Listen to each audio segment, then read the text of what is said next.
Ente baru setahun tuh ke Wahabi. Ustaz Marmita ini sudah kental. Ente itu apa kan gitu? Ente baru tahu kulitnya Wahabi itu. Ya bos ya. Ibaratnya website itu ente masih taraf website, sedangkan ustadz-ustadz ini sudah lama.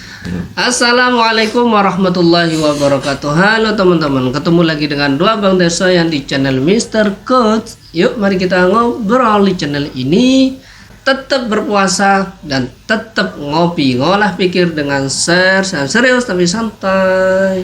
Golongannya Ustadz Adi. Tapi kita bisa lihat sendiri bahwa memang mereka ini yang terafiliasi dengan golongan-golongan tertentu, bilanglah seperti golongannya Ustadz Adi Hidayat begitu ya. Di sini kayaknya Hari Plus mulai terang-terangan ingin berselisih dengan Muhammadiyah ya. Setahu saya ini Ustadz Omar Mita kan Muhammadiyah juga ya. Iya. Muhammadiyah dan beliau moderat, ya kan? Berarti di sini fix ya, Wahabi itu nggak mau yang moderat-moderat, nggak mau menghargai pendapat orang lain. Ketika ada orang yang menghargai pendapat orang lain dengan berdasarkan ulama loh ya, dengan berdasarkan qala Allah qala Rasul juga, itu diserang sama Wahabi. Yang sering menganggap kita itu sebelah mata dengan kata-kata ini tidak sama manhajnya dengan kita, seakan-akan tidak beriman sama Allah. Teman-teman, seakan-akan. Apa yang mau dia sampaikan sebenarnya? Coba kita lanjut dulu. Enak betul yang nganggap orang. Kita ini beriman sama Allah, kita beriman sama Rasulullah, sujudnya kita kepada Allah, cintanya kita kepada Rasulullah. Kalaupun ada perbedaan saya dengan antum, itu bukan berarti kita berbeda dalam iman. Tidak boleh menyampaikan isi pikirannya, tafsirnya dalam Al-Quran, tidak boleh mengemukakan pendapatnya, menganggap semuanya benar begitu ya. Oke, ini kebiasaan Harry Plus ya. Kebiasaan dia itu gitu, playing victim. Jadi menyelewengkan makna dari maksud sebenarnya. Dari maksud pembicaraan apa yang disampaikan. Semuanya lah iya. Bukan hanya ini saja, sering Harry Plus gitu.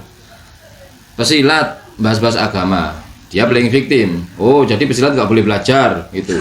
Padahal kan yang dimaksud pesilat kok jadi hakim agama ya kan? Iya. Dia playing victimnya. Oh, jadi Anda aja yang boleh belajar gitu. Sekarang juga gitu, dia playing victim lagi. Di sini kan sebenarnya Ustadz Omar Mita ini mungkin menanggapi fenomena yang ada di Muhammadiyah tuh.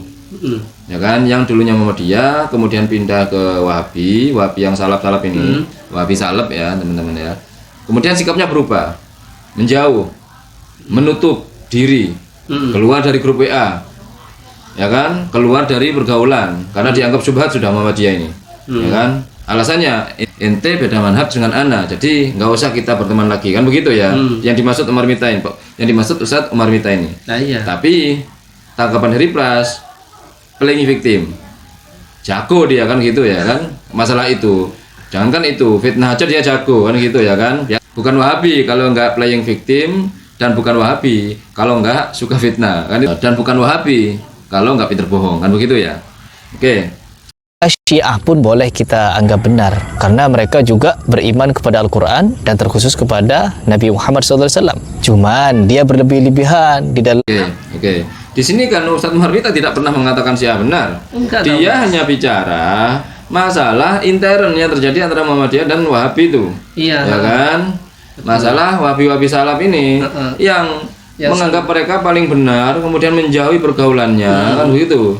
Bahkan sampai di titik kasus kan, dalam titik kasus orang suami menceraikan istri gara-gara beda manhaj itu. Majar Ustadz Muharmita menganggap orang-orang Wahabi salafi ini menganggap orang yang berbeda dengan mereka itu kayak nggak beriman gitu loh, kayak beda iman sudah, padahal hanya berbeda di masalah ijtihadi, masalah furu'iyah, ya kan? Padahal mereka pelaku bid'ah juga. Orang beriman kok antum anggap seakan-akan tidak beriman. Tuh, siapa yang menganggap kalian itu tidak beriman? Ya ente, kelompok ente ini, kelompok ente. Coba, kalau masih nganggap orang beriman, ngapain ada ajaran harus keluar dari majelis taklim, yang ahli syubhat, yang berbeda. Kenapa harus disuruh keluar dari grup WA? Tentang duduk dengan ahlul bid'ah, maksudnya kita nggak bergaul, menjadikan dia sebagai teman dekat nggak boleh. Menjadikan ahlul bid'ah sebagai teman dekat kita nggak boleh. Kecuali masalah duit boleh berkawan. Yang menguntungkan tuh kalau ngasih duit tuh boleh berkawan. Tapi kalau masalah itu tuh nggak boleh. Kan gitu. Kenapa harus ada seperti itu? Nah iya, sampai tidak boleh kita mengikuti pengajian-pengajian di luar manhajnya. Kenapa? Bolehkah kita mengunjungi kajian-kajian yang belum sunnah?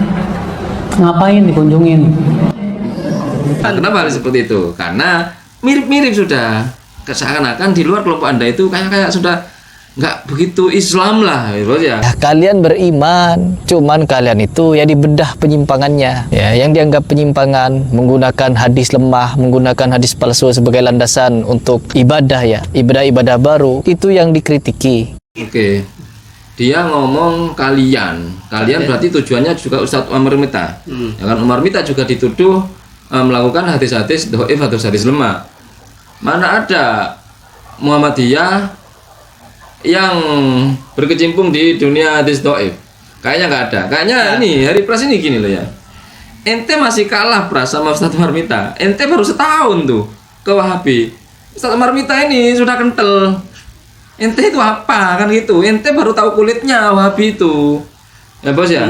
Ibaratnya website itu ente masih taraf website. Sedangkan ustadz-ustadz ini sudah lama di website, sudah deep web tuh, deep web atau dark web itu di bawahnya website, di lebih dalamnya lagi sudah tahu dalam-dalamnya. Jadi cerita ente gak pantas nanggapin ceritanya Ustadz Umar Mita ini. Kenapa? Ente tahu luarnya Wahabi itu, tahu kulitnya doang bagus itu, busuknya di dalam gak ngerti ente kan itu. Makanya kemarin kaget mencak-mencak ketika denger Ustadz Bajri ngudut.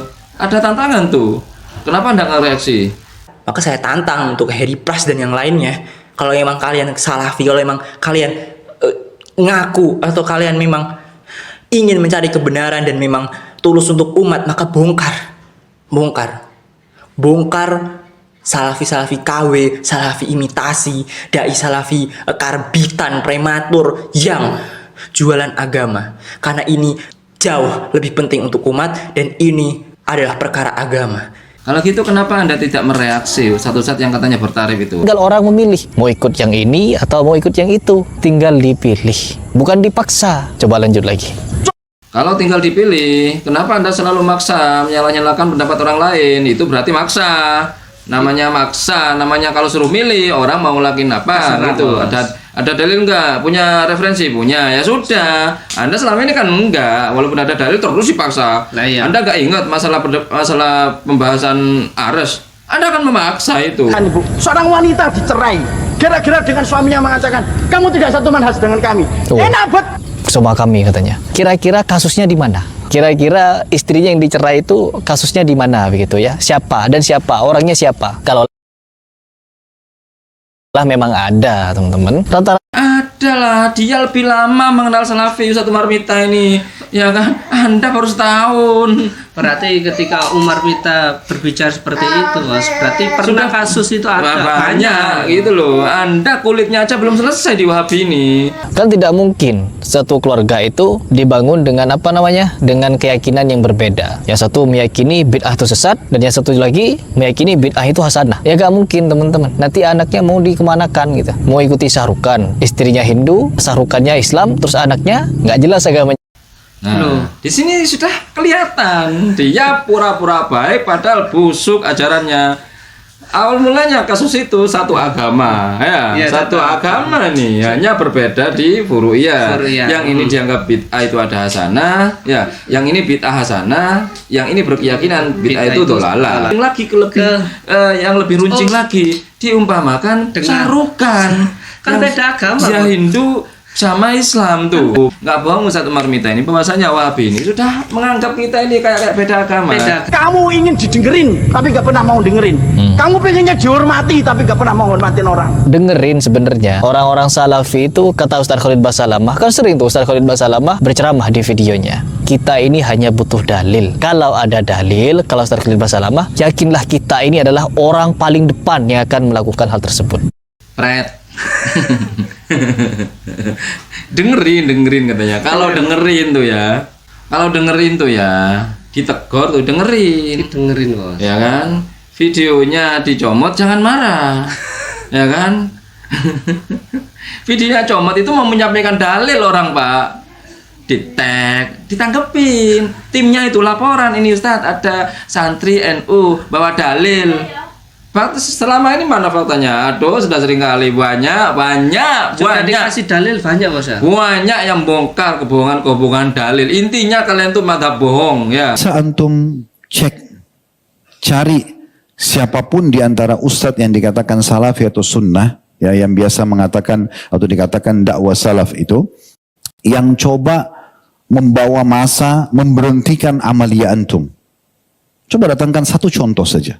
Ini sama karakternya Kak Repras, playing victim. Dia ngomong, coba datangkan Ustadz Salafi, Ustadz Wahabi yang mendatangkan masa untuk memberhentikan apa, untuk bubarin apa. Ya nggak ada. Di NU juga nggak ada kiai yang kayak gitu. Ya kan? Nggak ada Bos. Kalau ormas tuh iya. Kenapa harus dibubarin?